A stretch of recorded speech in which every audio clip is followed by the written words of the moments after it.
Écoute dans la nuit, Frédéric Join. Rendez-vous visite aux malades. C'est la question que nous vous posons ce soir dans Écoute dans la nuit. Les personnes qui souffrent, le plus souvent en silence, vivent à nos portes et nous passons indifférents.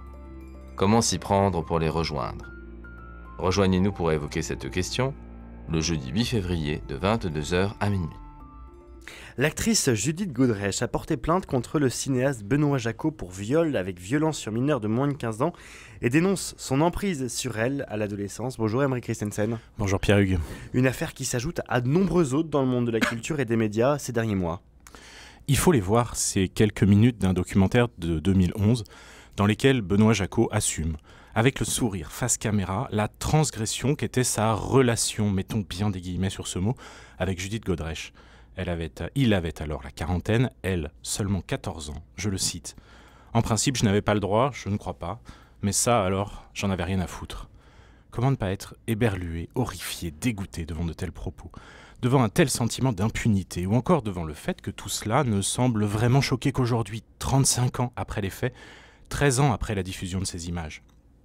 Et le trouble grandit encore quand le réalisateur du documentaire, le psychanalyste Gérard Miller, se retrouve lui-même accusé par plusieurs femmes d'agression sexuelle et d'un viol lors de séances d'hypnose. Est-ce que c'est sans fin que ces affaires vont continuer à remonter ? Il est vrai que depuis le scandale Weinstein en 2017, le mouvement MeToo ne cesse de libérer la parole contre les violences sexuelles faites aux femmes. Pourtant, la présomption d'innocence reste de mise, non ? Oui, bien sûr, et la justice doit faire son travail, mais reconnaissez que cette accumulation est tout de même troublante. Rien que ces dernières semaines, il y a eu le cas Gérard Depardieu, accusé de viol et d'agression sexuelle. L'acteur et réalisateur Samuel Théis, accusé de viol. Le comédien Philippe Cobert, visé par une enquête pour atteinte sexuelle sur mineur. Ou encore le journaliste Patrick Poivre d'Arvor, mis en examen pour viol. Entre autres donc. Face à toutes ces affaires, il n'est sans doute pas excessif de parler, comme on a pu le dire à propos de l'Église catholique, de problèmes systémiques. Mais alors, est-ce que tout le monde savait, selon la formule consacrée ? Sans doute pas. Pourtant, il a fallu tout un milieu pour tolérer autant de rapports de domination et de violence. Il a fallu que beaucoup sachent quelque chose, que trop soient témoins d'un petit morceau de malaise sans le dénoncer, ou sans écouter celle qui le faisait avec un courage immense. Pourtant, cet aveuglement, il n'est pas spécifique au monde culturel. Non, mais il a sans doute une responsabilité propre. À quoi tient-elle cette responsabilité, me demanderez-vous, mais peut-être justement à une forme de culte de la transgression comme signe de pureté artistique. En 2011, Benoît Jacot l'affirmait tranquillement, je le cite encore, le cinéma était une sorte de couverture.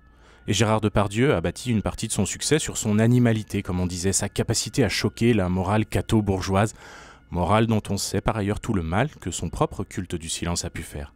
Mais créer le malaise, est-ce que c'est toujours un critère de génie ou parfois juste un signe, de malaise ?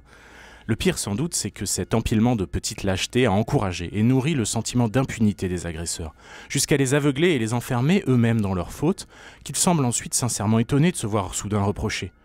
Aujourd'hui, les yeux s'ouvrent et les mentalités évoluent. La tolérance disparaît pour des comportements qui relèvent d'une culture du viol. Tant mieux.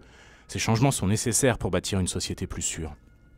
Mais pour peu qu'on les prenne au sérieux, ils soulèvent en même temps une question vertigineuse.